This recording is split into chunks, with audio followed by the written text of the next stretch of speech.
Dragon City sends flowers when disaster strikes. Brothers and sisters are in danger. People on the road were fleeing in all directions. They looked frightened and at a loss. Some were shouting loudly, while others were running away. They didn't know what happened, and they didn't have time to take a closer look at what happened. The chaos and fear that gradually spread continued to impact everyone's hearts. But this is only the first day of 2023, and most people have not even sent and viewed the New Year greeting messages. The traffic lights were ineffective, and the police began firing warning shots, but to no avail.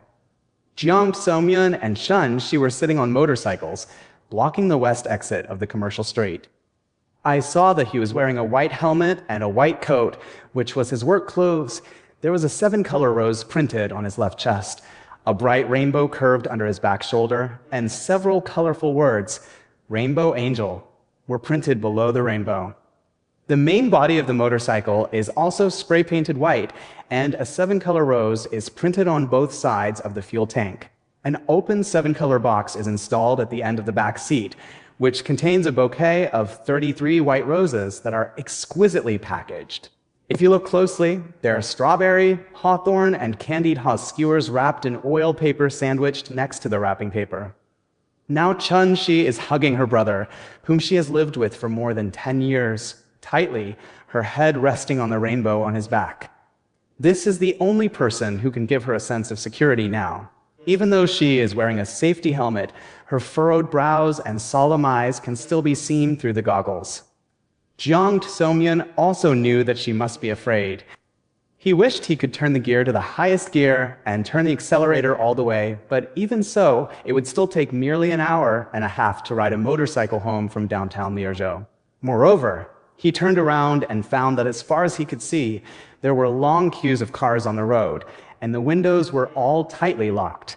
The sound of horns in the sky now drowned out the dull roar of Jiang Somyun's motorcycle and the panic shots of people.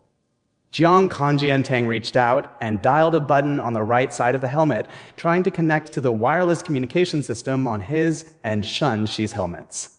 After seeing that the connection was not connected for a while, he guessed that the girl was frightened, so he returned and patted Chun Shi's helmet.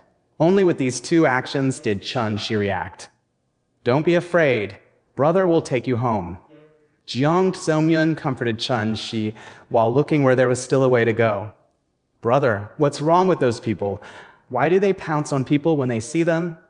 Chun Shi sounded a little scared. Who knows? Maybe he's sick. He doesn't look like a normal person. At this moment, Jiang Somyun noticed that a black car in front of him suddenly started to turn right, smashed the short guardrail of the flower garden, and drove over the flower garden from above. The crowds in the non-motorized lane and on the sidewalk were frightened and fled, but because of the car, it was so big that it hit an iron post less than 10 meters away and got stuck. The driver rolled out of the car and climbed out. It was obvious from his expression that he had lost all sense. He disappeared into the hurried crowd without even closing the door. Sit tight. There is a way. Jiang Somyun turned off the accelerator.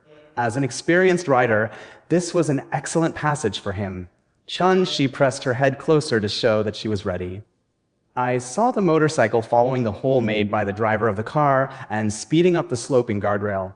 After landing, it suddenly braked and turned, and the car stopped firmly on the sidewalk.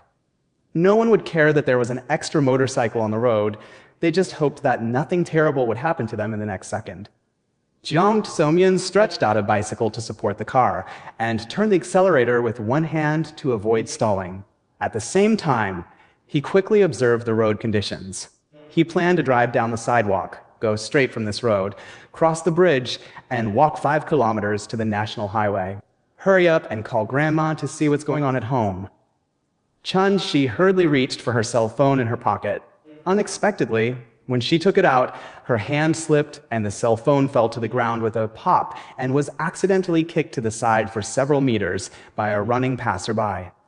Brother, I dropped my phone, Chun Shi shouted. Ah, you are really my little ancestor. Jiang Somyun was about to start, but when Chun Shi said this, he looked back. Where are you? That, Chun, she pointed to the mobile phone that was kicked to the wall. Jiang Somyun stared at it for a long time before he found the phone in his swaying footsteps. He buckled the parking rack, got out of the car, patted Chun Shi on the forehead, and said, "Don't move, I'll pick it up." Jiang Somyun avoided the passers-by. Just when he got his phone and was about to take a second to feel sorry for the broken screen, he heard an "ah" from his earphones. He immediately turned around and saw Chun Shi pointing to his right hand with a horrified expression. He looked in the direction he was pointing and saw about 5 meters away, a woman in her early 40s was thrown against the wall by a man in a suit with disheveled hair. The woman shouted, struggled, kicked her legs desperately, and pressed her hands against the man's neck to prevent his head from getting close to her. Jiang Somyun put his cell phone in his pocket, stood up, and walked over cautiously. At this time, he didn't notice Chun Shi staring and shaking her head as if begging not to go. He didn't want such an unkind act to happen around him without him being indifferent, just like when he was 15 years old and hugged a thief's calf on the bus and shouted that this person was a thief.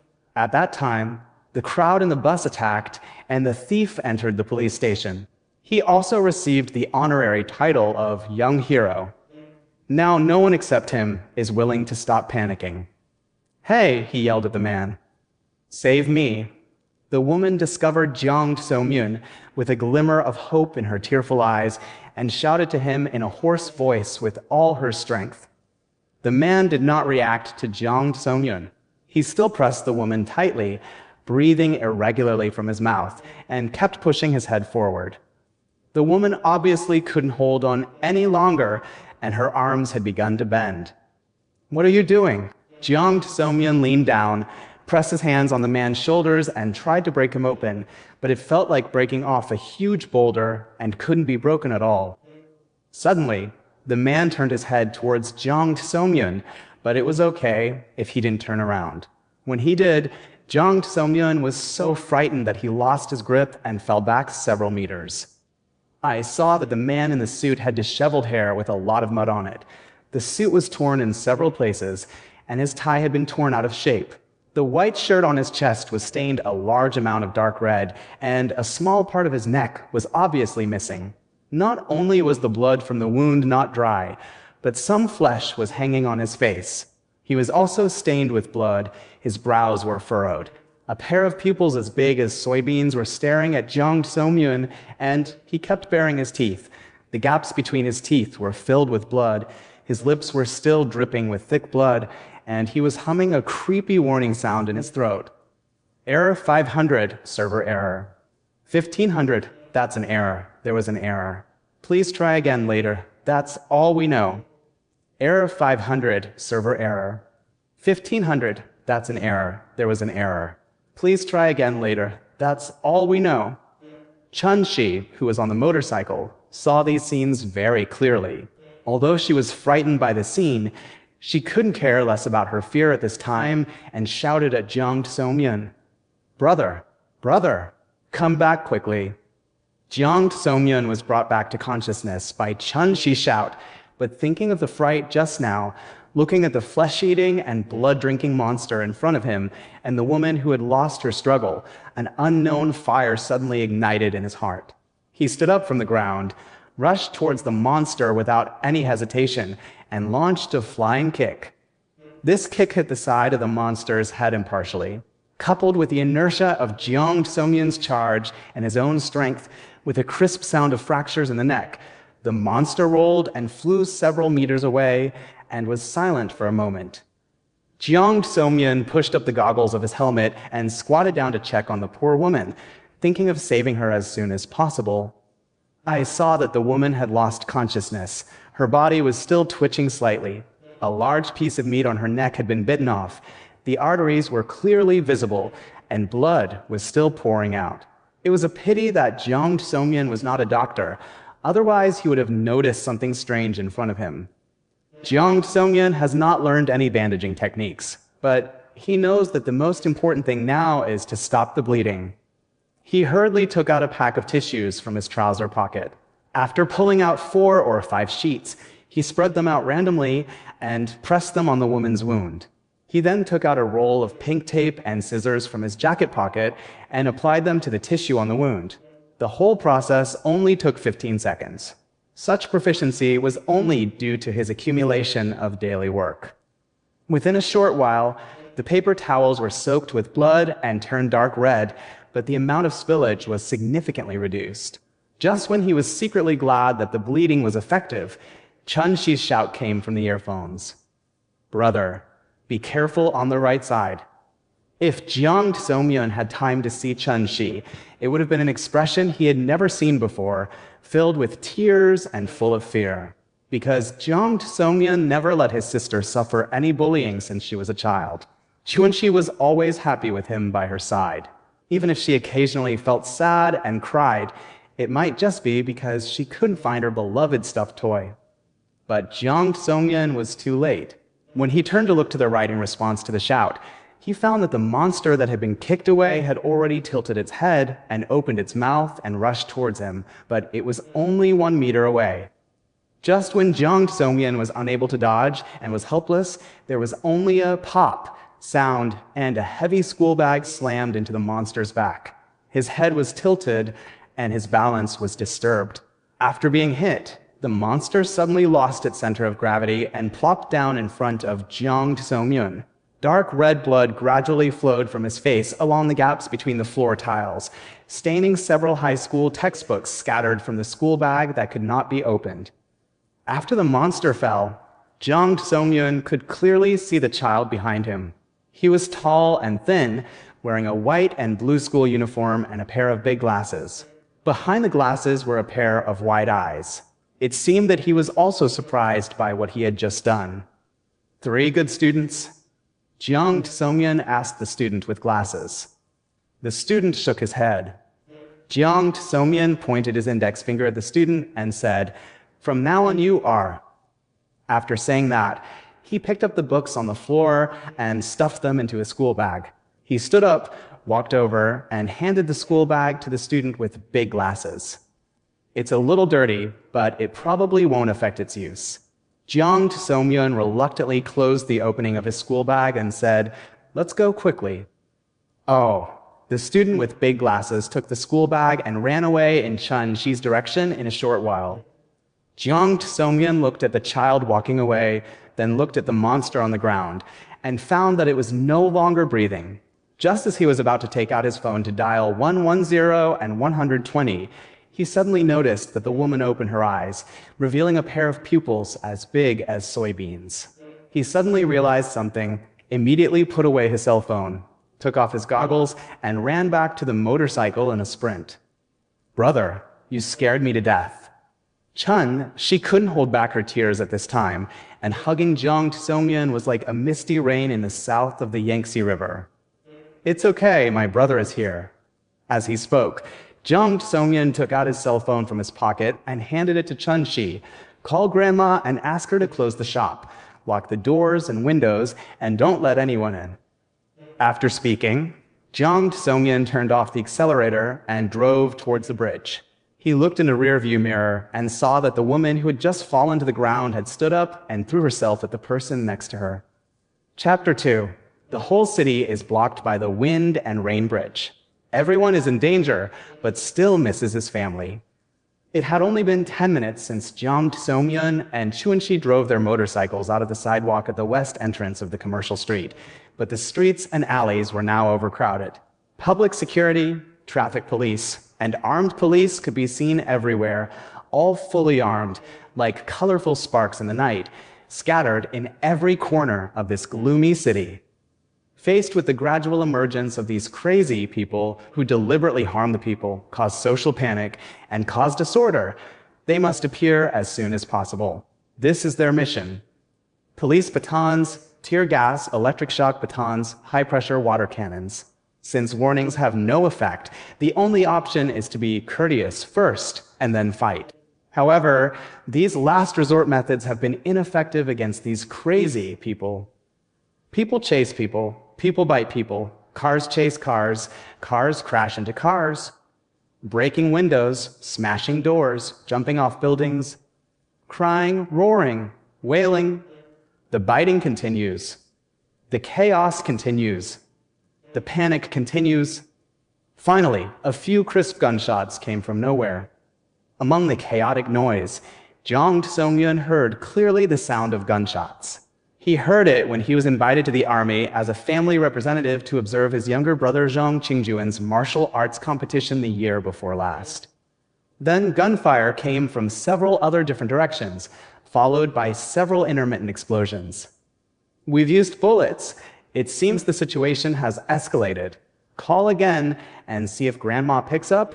Jiang Song-yun drove the motorcycle carefully, trying to avoid the crowd, and said anxiously to Chun Shi in the back seat, "Brother, I'm fighting." Chun Shi was also anxious. Ever since she escaped from the monster, she hadn't stopped calling her grandma in the store, but no one answered. "Hello? Hello, Rainbow Flower Shop." An old and gentle voice came from the other end of the phone, and someone finally answered. "Grandma, it's me." Chun Shi had just stopped crying for a while. When she heard her grandma's voice, her tears flowed down again, and she just kept sobbing. "What's wrong? Why is my precious little granddaughter crying when she is fine? Where's my brother?" The old man on the other end of the phone asked worriedly. Brother is riding a bicycle." "Oh, what about you? Where are you? Aren't you with your brother?" I'm behind my brother.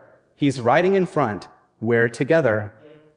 Jiang Song-yun felt a little overwhelmed after hearing this. He quickly stretched out a hand and said, "Sister Shi, give me the phone. I'll talk to Grandma." "Grandma, let me tell you, something terrible happened. I'm a little scared." After Chun Shi finished speaking, she handed the phone to Jiang Song-yun's hand and quickly hugged Jiang Song-yun with her free hand. Jiang Song-yun took the phone and said anxiously, "Grandma, this is Song-yun. Why did you just answer the phone? We are all so anxious." Aunt Wong next door to you was busy just now, so I was helping her look after the braised eggs. Aunt Wong's voice of thanks came unhurriedly from the other end of the phone. "As long as you're fine. Now listen to me and close the store as quickly as possible. Don't want those baskets of roses and sunflowers outside the door. Lock the doors and windows. We'll call you when we get home. Except don't open the door if anyone comes without us." Jiang Song-yun finished speaking at a very fast speed. Suddenly, he thought of something and continued. "Also, Auntie Wang, Auntie Zhao, and Sun Chongmin's family next door will also inform them, and they can get more money as soon as possible." "Why do you want to close the shop when you are so good?" Hein Yoer, the Li family's daughter-in-law from the north gate of the old street in the south of the city, said in the morning that she would come to buy sunflower baskets in the afternoon. "Hein Yoer, do you still remember that you were the one who burned off people's ponytails when you were in elementary school?" "Hein Yoer, I remember dash." Jiang Song-yun lengthened his tone, seeming a little anxious. "Besides, it's been so many years. Now that everyone is married, we don't need to call others Hein Yoer, Hein Yoer. She has a name, Zhang Xiaoyan." Yes, Zhang Xiaoyan." The old man smiled as he spoke. "No, Grandma, why are we talking about this now? Just listen to me and close the store immediately. Zhang Xiaoyan, I will explain to her later." "Why are you kid talking so incoherently? Did you get into some trouble outside and someone came to your door?" "Ouch. Grandma, do you think I look like the one who caused trouble? It's too late to explain now." "I have to explain even if I don't have time. Today I have to ask you to change the bad habits you learned from here. Also, what happened to Chun Shi? You are crying. Did you get into trouble?" The old man's tone became serious at this moment. "Really not." Jiang Song-yun was at a loss for words, but he paused and continued. "That's the kind of grandma. Now, there are a lot of biting people on Liuzhou Street. They bite people when they see them, and they are contagious." Chun Shi was scared to tears by these people just now. Now the police have been dispatched, and they even used bullets. Just listen to me. Quickly close the store and lock the doors and windows. If you're just talking nonsense, give Chun Shi the phone and see what nonsense you're talking about. Seeing that he couldn't talk to his grandma, Jiang Song-yun felt a little crazy. Looking at the surrounding traffic, He estimated that there were still more than 200 meters to the Lujiang Bridge, so he handed the phone to Chen Shi and said, "Tell Grandma." "This is all real, Grandma. We didn't cause any trouble. A lot of people were biting people." Chen Shi took the call, her voice still choked with sobs. Listening to Jiang Songyan's eagerness and Chen Shi's crying, the old man finally believed in these two children. After all, the only one who had been more naughty since childhood was Zhang Qingjun. These two children were quite a worry for her, but suddenly they were closed, bitten, and policed. "Are you two okay?" the old man asked worriedly. "Grandma, we are fine. We are rushing back now. Just listen to your brother and close the store. Don't go anywhere." Chen Shi's mood became more stable. "Grandma listens to you, so I will close the door now. As long as you are fine, just fine." The old man began to choke up in her voice. In the past few decades, what she cared about most was the food, clothing, and safety of these three children who worked hard to support adults. Now that she knew that they were facing such danger, how could she not feel worried? "Then when can you get home?" "Brother, Grandma asked us when we will get home." Chen Shi patted Jiang Songyan on the back. "About 2 hours." Jiang Songyan responded and began to slow down. They were no more than 50 meters away from the bridge. After Chen Shi returned to the old man, she hung up the phone. Now, except for the sound of horns coming from far behind, there was no sound here anymore. There were people standing on the road, people craning their heads and looking forward, seeing that the sidewalk could no longer move forward, and there was still an empty lane of less than 1 meter on the road that was jammed with various cars. He then carefully drove the car onto the motorway and drove slowly towards the bridge. When they got closer, they saw crowds of pedestrians all around. There were 2 yellow and white horse-blocking roadblocks across the bridge. A tire puncture device was placed in front of the roadblock. A special explosion-proof vehicle was parked in front facing the crowd. 3 cordons with 7 or 8 red and white warning cones blocked the crowd's vehicles more than 20 meters away from the bridge head. 4 armed police officers wearing jungle camouflage uniforms, Kevlar helmets, black explosion-proof goggles, bulletproof vests, and holding 95 micro-submachine guns stood at the central opening of the warning cone. On both sides stood 5 team members wearing explosion-proof helmets, holding batons, pistols, and shields who were waiting for the police. 4 eye-catching characters, "No passage," were posted horizontally on the warning line.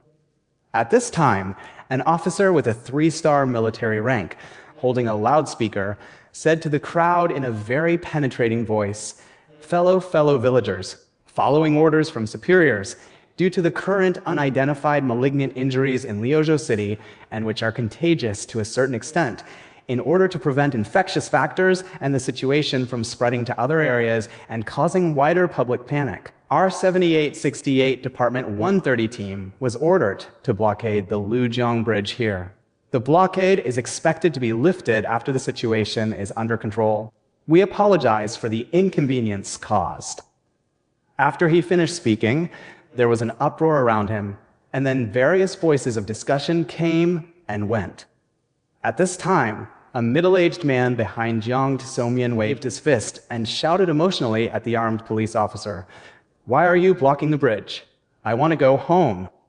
The officer did not respond, but took a deep breath with a serious expression. The middle-aged man continued to yell, "Don't you know how dangerous the city is now? Seal the bridge now. What if those things that are neither humans nor ghosts attack us?" The officer still didn't respond, nor did he look at the man. Instead, he looked into the distance with calm eyes. "If you don't let us cross the bridge, you will leave us to die. Are you right?" The man turned around and raised his arms to the people behind him and shouted. Most of the people gathered here were rushing to cross the bridge. When they couldn't let go and were at a loss, the man's challenge actually made everyone find a breakthrough in their emotions. "Yes, just let us wait to die. You can do this. Let's cross the bridge." The shouts grew louder and louder, but the officer remained indifferent, his eyes still looking motionless into the distance. "Brother, what should we do now?" Chen Shi asked after seeing this. If this bridge is sealed, other bridges will definitely be sealed as well. Just wait and see here. Is Grandma going to be okay? I'm so worried about her. She usually moves so slowly. Chun-Shi lowered her voice and murmured, "It'll be fine. Didn't that person just say it? It just appeared in the Liuzhou city, and it hasn't spread to other places yet." Jiang Somyun looked at the officer, and he saw something like his younger brother in him. Squat down, get down dash, a thunderous command suddenly rushed out from the officer's mouth. This sound was like General Zhang Fei Chong Banpo's shout, and I am afraid it could be heard clearly by the other end of the bridge. Everyone had no time to look around, and upon hearing the order, they quickly squatted down. Jiang Somyun and Chun-Shi also subconsciously got down in the car. Bang! A clear gunshot came from the direction of the special vehicle. Jiang Somyun clearly heard the sound of bullets flying past his helmet and rubbing the air. When he turned around, he saw 50 meters behind him, the head of a person covered in blood had been blown away. In response to the gunshot, he fell on a young girl squatting in front. The girl was startled when she heard the gunshot. She closed her eyes tightly and covered her ears involuntarily. Suddenly, she felt something sticky hitting her, so she opened her eyes curiously, but she fainted again before she could see clearly. I saw the officer talking to the intercom at the corner of his mouth and saying, second rescue team, prepare 2 stretchers. One will take the fainted girl to the ambulance, and the other will carry the body over." A few people who were not afraid of trouble naturally saw the scene behind them, but most people still squatted on the ground with their heads down and didn't know what was going on. "Everyone, please look up," the officer said calmly. At this time, everyone gradually raised their heads, followed by the sound of vomiting gradually increasing in the crowd. I saw a stretcher in front of the officer, with a headless corpse lying on it, covered in dark red blood. The sleeves on the arms and the flesh below had been bitten in 3 or 4 places. The blood from the wounds had dried up and turned burnt red. In his right hand, he was tightly holding a string of intestines that were half hung outside the stretcher and still bleeding. The officer calmly pointed at the body on the stretcher, raised his voice, and said sternly, "Why don't you let everyone cross the bridge? If you want your family or you to become like this cannibal, then please do it yourself." After speaking, the officer motioned to the team members around him to make way for the central opening. Everyone squatted and watched, silently, but all of them had mixed feelings in their hearts. At this time, the man who raised his arms and called for trouble suddenly stood up again and shouted at the armed police members, "I can't control that much. I have no family. I don't want to die. I just want to get out of here." After saying that, he walked towards the bridge through the gap between the people. At this time, an armed police member could no longer restrain himself and wanted to step forward to stop him, but was stopped by the officer. At this time, a hand was tightly clasped on the man's left shoulder, making it impossible for the man to go any further. The man had to look back and found that the person pulling him was a man in white sitting on a motorcycle. There was also a girl sitting behind him, staring at him with big watery eyes. "What are you doing? Put your hands away," the man shouted sternly. Jiang Somyun not only did not let go of his hand, but also said to him in a friendly voice, "Sir, maybe you don't have a family, but I do." At this time, a middle-aged man wearing glasses also stood up and said to the man being pulled away, "You don't have family? I do. You can't go there." After saying that, he moved in front of the man, blocking the way forward. Then several people stood up and blocked the man's way, and more people spontaneously blocked the opening, fearing that the armed police members would miss it and let someone pass. The man knew he was in the wrong, so he squatted down again, covered his face, and cried, "I also have family. My whole family is in the county. I don't want to be here. I want to go back." The officer came over, patted his back to express comfort, then picked up the loudspeaker and said to everyone, "We are all people with families, but at this moment, I think, in addition to ourselves, we must also consider the safety of our families. Perhaps because of our selfishness, we accidentally introduced the source of infection into our hometown. By then, I am afraid that not only we will encounter mishaps, but our families will also be implicated. This is definitely not what we want to see." After saying that, he looked at the people still blocking the entrance, said to them, "Thank you," performed a military salute, then walked back and stopped at the edge of the cordon, looking into the distance again with deep and sharp eyes. Chun Shi slapped Jiang Somyun on the waist, which frightened him so much that he patted Chun Shi's hand and said, "What are you doing?" Chun Shi replied thoughtfully, "Brother, what do you think Brother Qingjun is doing? Is he also on a mission like this?" This sentence reminded Jiang Somyun. He looked at the line of camouflage green in front of him, reached into his pocket, and took out his mobile phone. Chapter 3. Fighting over gourd skewers at the Donko Opera, people lying on the table suddenly appeared in the pink shop. Jiang Somyun took out his mobile phone and was about to call his brother Zhang Qingjun. Under the current situation, Zhang Qingjun is the least likely to get into trouble, but he may also be the first to get into trouble because he is a soldier. However, when he turned on the screen, 8 identical missed calls were displayed in a prominent position on the phone, the most recent one being 3 minutes ago. The caller was none other than Jiang Somyun, the customer who brought his sister Chunxi to Liuzhou to deliver colorful roses. Jiang Somyun hesitated for a while looking at the missed call because he had just sent a text message to the customer saying, due to time conflicts between the two parties, this delivery is suspended, and the receipt showed that the other party had received it. It has to be said that 3 days ago, Jiang Somyun received a call to order 7 color roses, which had to be delivered from Wushuan County to Liuzhou City. He thought that this order would earn him 1 or 200 more than usual, which might be worth a week's pocket money on Chunxi, so he settled the deal at a price that both parties were happy with. Before setting off, Chunxi shouted that she must go with Jiang Somyun, but this could not be resisted by the girl who had just had 3 days off and was still in the mood for the movie, so he agreed and just said that there should be no traffic jams on the way, and the two got in the car and set off. An hour ago, Jiang Somyun took the flowers to the west entrance of the commercial street 10 minutes ahead of the agreed time, but after waiting for half an hour, there was still no customer coming to pick up the flowers. He patiently called the other party's phone number, but it still indicated that the call was ongoing. At this time, he remembered that a friend had introduced a store selling northern candied haws on the street. The taste was very authentic. It happened that his grandma liked eating candied haws very much. After dinner, she would often mention how delicious the northern candied haws were, and one of them was as big as 2 here. "I'm going to buy candied haws. Will you eat it?" Jiang Somyun asked. "I'll eat if you take me there. If you don't take me, I won't eat, and I won't eat again in the future." Chun Shi looked at the people coming and going on the commercial street, all carrying large and small bags.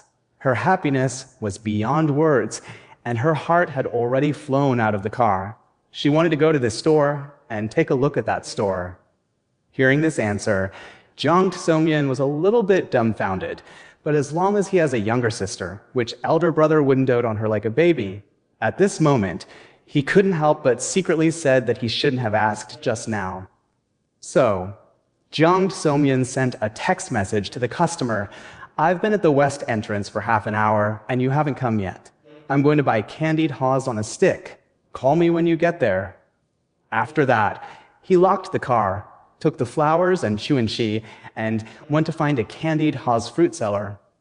According to a friend's description, when walking from the west entrance to the east entrance about 800 meters away, the sharp-eyed Chunxi was the first to spot the candied haws shop. Fortunately, there were not many people buying. Chunxi went back and forth several times and picked the 4 skewers that were the largest on average, 15 per skewer. "One for you, one for me." Chun Shi took the candied haws, and Jiang Somyun rapped by the clerk and said seriously, "What about the other 2 strings?" Jiang Somyun asked deliberately. In fact, he had already seen through this girl's little plan. The remaining 2 bunches belonged to Grandma. As she said this, she separated the 2 larger ones from the 4. Jiang Somyun looked at her greedy look and said jokingly, "Come on, Grandma has less than 8 teeth left. She still has 2 skewers. It's good to be able to eat too. I think you want to eat 2 skewers." Seeing that her little idea was exposed, Chuanxi acted like a rogue and said, "Then Grandma also eats one by one. What I eat is what Grandma left. Then I'll eat the leftovers from Grandma too." "No, you can only eat this skewer." As she said this, Chuanxi separated the smallest skewer from the remaining 2. "Why should I eat this bunch?" Jiang Tseomyun now wanted to compete with this girl. "Because." Chuanxi was about to reply when she heard an "ah" sound from behind. She and Jiang Tseomyun, together with the people around them, turned their heads in the direction of the cry. About 10 meters away, I saw a rice noodle shop on a dining table outside the door. An adult man wearing something like a delivery worker's work clothes was lying on his body. The bowls and chopsticks on the table had been smashed to pieces, and the soup was spilled on the floor. Next to him stood 2 people hugging each other. One of them was still holding the chopsticks tightly in his right hand, with an expression full of astonishment. Look at this man again with his head buried on the table, his lower body kneeling limply in front of the dining table, his left hand hanging weakly on the ground, and his right hand constantly shaking forward. The back of his hand and fingers are covered with bright red blood, and he keeps vomiting indistinctly. "Help, help, save me." At this time, an old man with a round head and a blue apron walked out of the pink shop, wiping his still wet hands with the apron as he walked. When he passed 2 frightened customers, he clasped his hands and said sorry several times quickly, but the 2 people seemed to have not recovered from the fright, and they were still staring at the person lying on the table. The uncle was also looking at the man. Although his expression did not show any emotion, he was somewhat uneasy in his heart. He knows that in today's society, where the rule of law is everywhere, such bloodshed appears in broad daylight, which is either a disaster or a disaster. The number of people watching gradually increased, and the uncle was afraid that he was the person in charge of the store. If he didn't step forward to deal with it at this time, the future business would be in doubt. So he took courage, walked to the man, bent down and asked carefully, Brother? The onlookers held their breath, fearing that they might accidentally drop a needle and make a loud noise.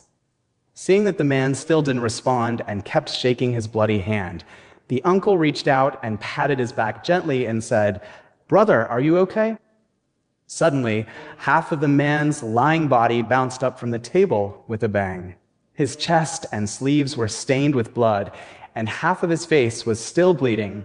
He roared and rushed straight towards the uncle in the apron with open hands. Wow. I don't know which of the onlookers' children was frightened into tears by this live scene. Others immediately started to commotion. The timid ones took advantage of this moment to run away, while the bold ones could barely hold on and continued to watch.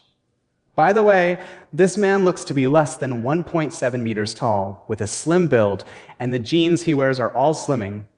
Looking at the uncle again, he was at least 1.89 meters tall, and his body shape was far from strong, but 80 to 90 kilograms was indispensable. But at this moment, the man easily threw the uncle to the ground and pressed his chest with both hands to prevent him from moving. His face was very ferocious. After the prey is knocked down, it is instinct to struggle.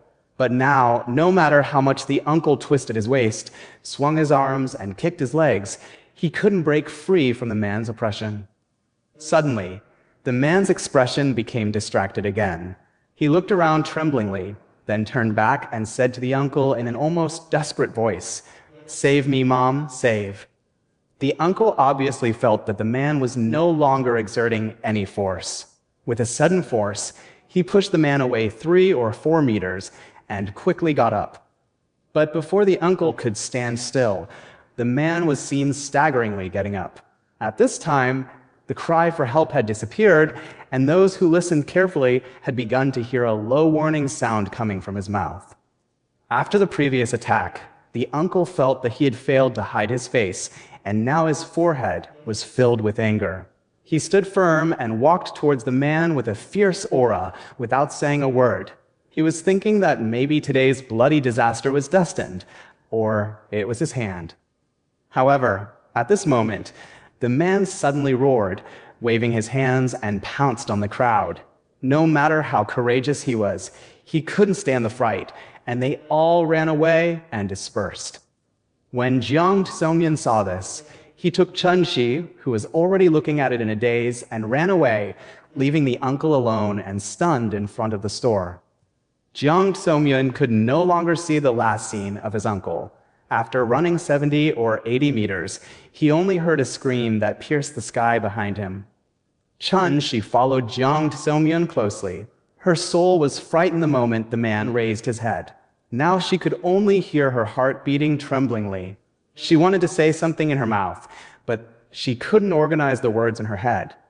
Vaguely, Chun Shi heard the same piercing scream coming from the side.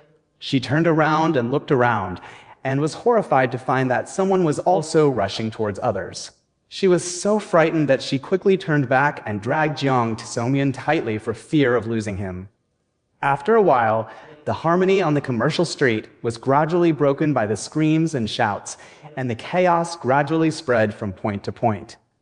Jiang Songyan and Chun Shi sat on the motorcycle panting, still frightened when they recalled the scene just now. Chapter 4 news published about personnel affairs, asking for huge sums of money and only sending flowers.